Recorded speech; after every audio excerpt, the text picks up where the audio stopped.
ఈరోజు రాష్ట్ర వ్యాప్తంగా 33 జిల్లాల కలెక్టర్ ఆఫీసుల ముందు ధర్నా ఉంది. అన్ని జిల్లాల్లో జరుగుతుంది. అంగన్వాడీ ఐక్యత, అంగన్వాడీ ఐక్యత. ఈరోజు అంగన్వాడీ ఐక్యత, అంగన్వాడీ ఐక్యత, అంగన్వాడీ ఐక్యత పరిష్కరించాలి. అంగన్వాడీల న్యాయమైన సమస్యలను, అంగన్వాడీల న్యాయమైన సమస్యలను, అంగన్వాడీలకి వేసిన సెలవులు, అంగన్వాడీలకి వేసిన సెలవులు, అంగన్వాడీ సెంటర్లో సీసీ కెమెరాలు బయోమెట్రిక్ విధానాన్ని రద్దు చేయాలి. సీసీ కెమెరాల బయోమెట్రిక్ విధానాన్ని సిఐటియు వర్తిల్లాలి. అంగన్వాడీల ఐక్యత, అంగన్వాడీల ఐక్యత, అంగన్వాడీల ఐక్యత. అంగన్వాడీలను దొంగలుగా చిత్రీకరించే రాష్ట్ర ప్రభుత్వం మండి వైఖరి, రేవంత్ రెడ్డి కాంగ్రెస్ ప్రభుత్వం మండి వైఖరి.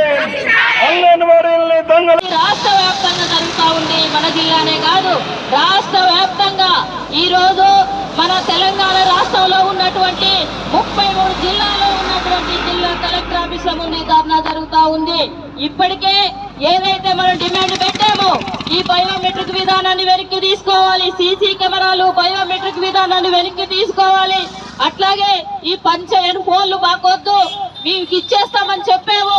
అట్లాగే ఎండాకాలం సెలవులు, టీచర్ హెల్పర్ ఒకేసారి సెలవు ఇవ్వాలి, ఒక పూట బడి ఇవ్వాలి, సమ్మెకాల వేతనాలు ఇవ్వాలని చెప్పి ఇప్పటికే అధికారులకు వినతి పత్రాలు ఇచ్చున్నాం. మంత్రి గారికి ఇచ్చాం, కమిషనర్ గారికి ఇచ్చాం, డైరెక్టర్ గారికి ఇచ్చాం, ముఖ్యమంత్రి గారు కూడా కలిసాం. అంతేకాదు ప్రజావానికి స్పెషల్ ఆఫీసర్ గా ఉన్నటువంటి ప్రజావానికి వెళ్ళి ఆనాడు మన కమిషనర్ గా ఉన్నటువంటి దివ్య గారు ఈ రోజు ప్రజావానికి స్పెషల్ ఆఫీసర్ గా ఉన్నారు. వారిని కూడా వెళ్లి మన వినతి పత్రాలు ఇవ్వడం జరిగింది. ఇంకా ఏం చేయాలి? ఈ ప్రభుత్వం వినతి పత్రాలతోటి సమస్యలు పరిష్కరించేట్టు కనబడతలేదు. అందరూ రండి, ప్రజావానికి రండి, మీరు రిప్రజెంటేషన్ ఇస్తే సరిపోయింది, మీ సమస్యలు పరిష్కరిస్తానని చెప్పింది. కానీ ఆ పద్ధతిలో అధికారులు లేరు, ప్రభుత్వం లేదు. కానీ ఇంకా మన మీద మరింత పని భారాన్ని మోపుతున్నారు. ఎక్కడో జిల్లాలో ఒక సిడిపో గారు తప్పు చేస్తే 65,000 ఏం జరిగిందో పరిశీలించకపోగా, అక్కడ వారిపై చర్యలు తీసుకోకపోగా ఈ రోజు అంగన్వాడీ కేంద్రాలకు సీసీ కెమెరాలు, బయోమెట్రిక్, ఈ రోజు పౌష్టికాహారం ఏదైతుందో అది పక్కదారి పట్టకుండా ఉండడం కోసం అని తీసుకొచ్చిందని చెప్పేసి ఈ రోజు ముఖ్యమంత్రి గారు చెప్తున్నటువంటి పరిస్థితి ఉంది.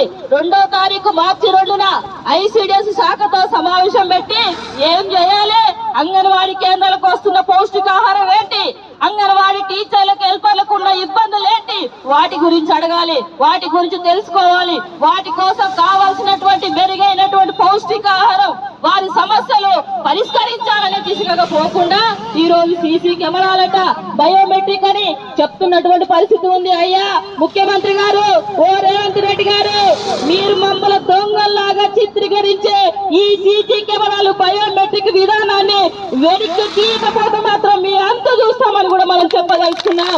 ఎందుకు బయోమెట్రిక్, ఎందుకు సీసీ కెమెరాలు? నెల మనకు బియ్యం వస్తున్నాయా? నెల పప్పు వస్తుందా? నెల పాలుంటున్నాయా? గుడ్లుంటున్నాయా?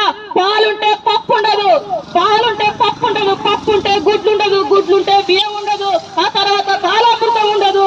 ఇవన్నీ లేకపోయినా సరే మన డబ్బులతోటి, సొంత డబ్బులతోటి కొనిపెడుతున్నటువంటి పరిస్థితి ఉంది. 45 సంవత్సరాలుగా కొనిపెడుతూ చాలా హామీలు ఇస్తే గత 10 సంవత్సరాల కేసీఆర్ గారి దుర్మార్గమైన పాలనకి వ్యతిరేకంగా ఆ ప్రభుత్వం ఒక్కరోజు ఉండటానికి వీలు లేదని చెప్పేసి భావించి అసెంబ్లీ ఎన్నికల్లో అంగన్వాడీలలో అత్యధిక మంది ఈ ప్రభుత్వం ఓడిపోవాలి, బీఆర్ఎస్ ప్రభుత్వం అధికారంలోకి రావడానికి వీలు లేదని చెప్పేసి శపథం పూని ఎన్నికల్లో గట్టిగా ఇవాళ కాంగ్రెస్ ప్రభుత్వం అధికారంలో రావడానికి అంగన్వాడీలు ముఖ్యమైన పాత్ర పోషించారు. కానీ అట్లాంటి మన అంగన్వాడీ సిబ్బంది 3 నెలల్లో రోడ్డు మీదకి ఎక్కాల్సి వస్తుందని మనం ఊహించలేదు. 3 నెలల్లో ఈ ప్రభుత్వం మన అంగన్వాడీల పట్ల ఎట్లా భవిష్యత్తులో వ్యవహరించబోతుందో, అంగన్వాడీల సిబ్బంది పట్ల ఏ రకమైన వైఖరితో ఉండబోతుందో ముఖ్యమంత్రి గారి నిజ స్వరూపం మొన్న 3వ తారీఖు జరిగినటువంటి హైదరాబాద్ రివ్యూ మీటింగ్ లో స్పష్టంగా మనకు అర్థమైంది. ఏ అంగన్వాడీలు తెలంగాణ రాష్ట్రంలో 65,000 మంది సిబ్బంది పనిచేస్తా ఉన్నారు. ఈ 65,000 మంది సిబ్బంది నిన్న కాక మొన్న ఎన్నికలకు ముందే కదా సమ్మె చేశారు. ఆ సమ్మెలో పెట్టాం కదా, పని భారం పెరిగింది, యాప్ల భారం పెరిగింది, ఫోన్లు పనిచేయట్లేదు, అలాగే బిఎల్ఓ డ్యూటీలు చెప్తున్నారు, అదనపు సర్వేలు చెప్తున్నారు, సెంటర్లో ఉండనివ్వట్లేదు, మా డ్యూటీ మాకు చేయనీయట్లేదు, మా జీతం సరిపోవట్లేదు, మాకు రావాల్సిన 8 రకాల బకాయిలు ఒక్కొక్క అంగన్వాడీ టీచర్కి లక్షల రూపాయలు రావాలని చెప్పేసి ఈ మొత్తం డిమాండ్ల మీద ఎన్నికల కంటే 1 నెల ముందే కదా సమ్మె చేశాం. ఎన్నికలు అయిపోయి ఎన్ని నెలలు అయింది? ఎన్నికలు అయిపోయిన తర్వాత ఈ ప్రభుత్వం అధికారంలోకి వచ్చి ఎంతకాలం అయింది? సంవత్సరాలు కాలేదే, నెలలు కాలేదే. 3 నెలల్లో ఇవాళ 3 నెలల్లో ఈ ప్రభుత్వం అంగన్వాడీలు రోడ్లెక్కించింది. ఇవాళ సీతక్క గారికి విజ్ఞప్తి చేస్తున్నాం.